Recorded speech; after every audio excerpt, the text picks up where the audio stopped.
Abu Dhabi ADCC is the most prestigious on the planet. If it wasn't for that tournament, I wouldn't be sitting here. Now, tell me about Kron Gracie.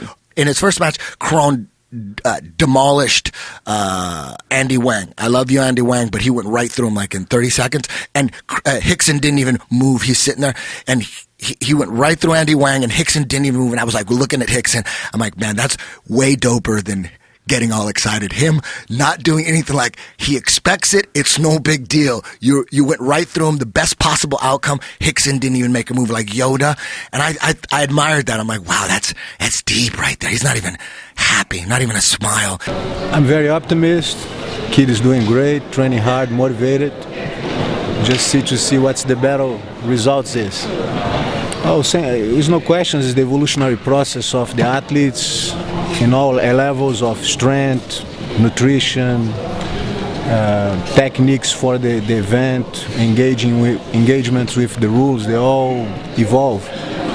So it's a different era, different monsters out there. Kron Gracie versus Garry Tonon. Garry Tonon's a 21-year-old dude who he shocked everybody. That match was probably the greatest grappling match of all time. Garry Tonon and Kron Gracie. Kron Gracie gets his arm, straightens it out. He looks like he's going to break. He straightened his arm out. He wouldn't tap. They kept rolling, straighten his arm out. Everyone's going nuts. Everywhere he rolls, the arm, Kron is right there at every angle with the arm totally straight. It looked like it's going to break. Everybody's going, oh!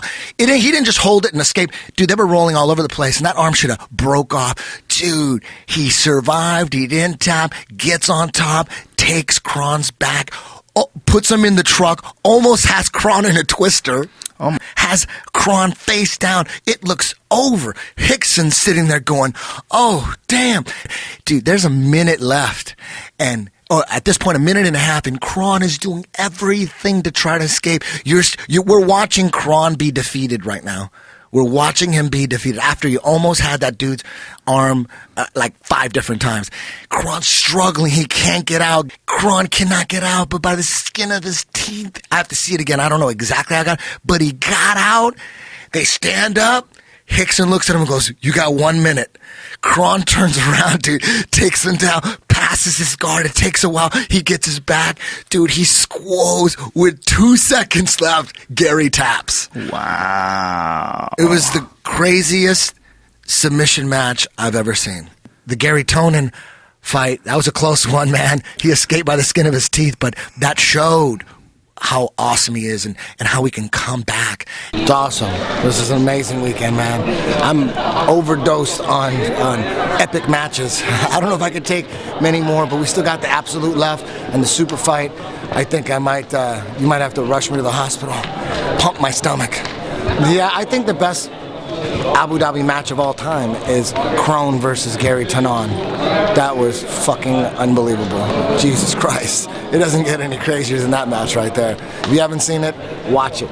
Garry Tonon against Kron Gracie. Holy shit. It's really fascinating watching Kron. For people who don't know, his dad is the greatest jiu-jitsu guy of all time. There's one guy that's always thought of above all others in the world of jiu-jitsu. It's Rickson Gracie. The things I want to ask you about Kron, he doesn't do any new shit. Like, everything he does is old school jiu-jitsu, old school Rickson Gracie style, that real basic set of techniques, and it just gets him laser sharp. That's all he does. Yeah, he has an incredible rear naked choke and even more insane guillotine. In the final, he went against Otavio Souza.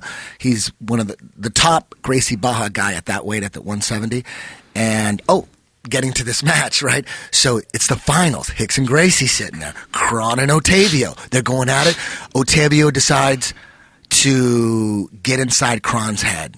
And the way he's going to do that is keep staying away from him, not engage, slap him on the neck, push him away, frustrate him, because all Kron wants is submission.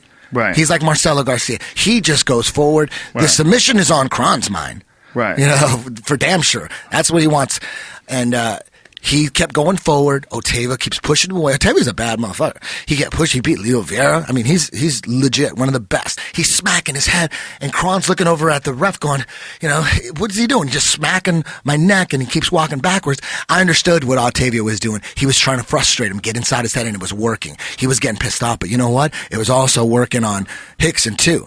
Rickson said, hey, and this is according, I didn't hear it personally, but this is according to what I heard, the reporters, it's all over the internet. So I may be wrong, but it appears to be correct based on the reports I read, that Rickson was, at first, he was like telling the ref, he keeps going backwards. He's not engaging. He keeps going backwards. He doesn't even want to fight. And then he said, he's chicken. And then he starts making chicken noises. He's like, "Pagop, pagop, pagop, pagop, pagop, pagop." Can you imagine Rickson doing that? Isn't that crazy? You know what that tells you, man? You know, there's some people out there that don't understand that, but as a father, I understand it. I do. It's like, you do anything for your kids. I know what you're saying. Even making chicken noises that could easily make you seem like you're childish. Easily. Right. But he don't care. All he cares about is very macho. He was willing to do anything it took to make Otavio engage, and it worked. Right. He engaged, took a shot. Kron guillotined him, the fastest guillotine ever. Soon as he took him down, Kron sat down, boom. It was over. Man, I don't know if it's online, but it was over like in 3 seconds or less than 3 seconds. Wow. And boom, he won the world championship, submitted everybody. That's amazing. Yeah. It's just amazing when you hear about a guy who's the son of the great master, like the greatest master ever. It's almost like a movie, you know? Yeah. And when he was young, you know, like I remember hanging out with him over at Rickson's house, you know, he's just like a young kid. We loved the fact that his dad was this, you know, I mean, can you imagine if that's your dad? He's just the greatest jiu-jitsu guy of all time. He's got to be the coolest shit ever. Yeah. He's a monster. Yeah. He's a scary dude. Yeah. Well, he's a master. He's a true master of jiu-jitsu. Yeah. And he's like that samurai mindset. A lot of people talk that samurai mindset. Yeah. That fucking dude lives it. Like that is his mindset. Yeah. The Gracie family is very large, and there's a lot of sections, a lot of Gracie cliques. There's the Carlson side. There's the Carlos side. There's the Helio side. Helson side. Yeah, the Helson side. But Rickson's awesome. Rickson, because they all say it. They all agree that although there's no rolls on video, like now everyone has their rolls on video. You could catch them on YouTube. Like you catch Marcelo's rolls all day, the greatest jiu-jitsu player ever. But Rickson, not too many rolls. But everyone says it's all like myth. It's all legend.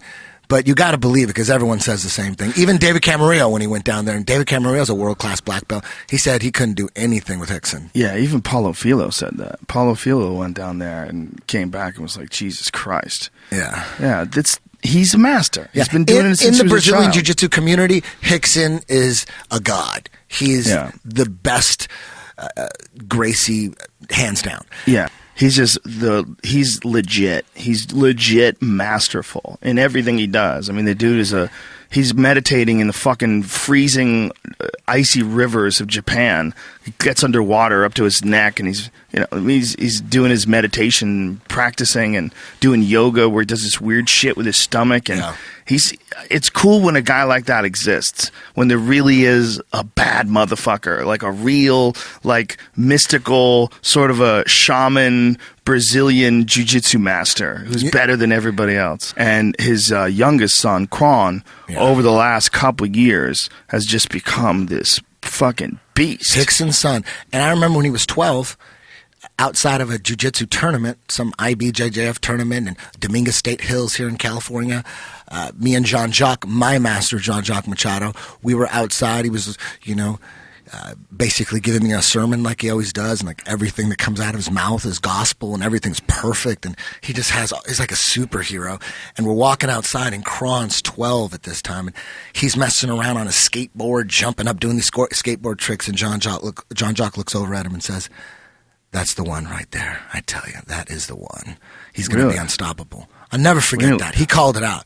And Jean-Jacques also, he's called out a lot of people who you thought were going to be legends. And Jean-Jacques said, he doesn't have what it takes.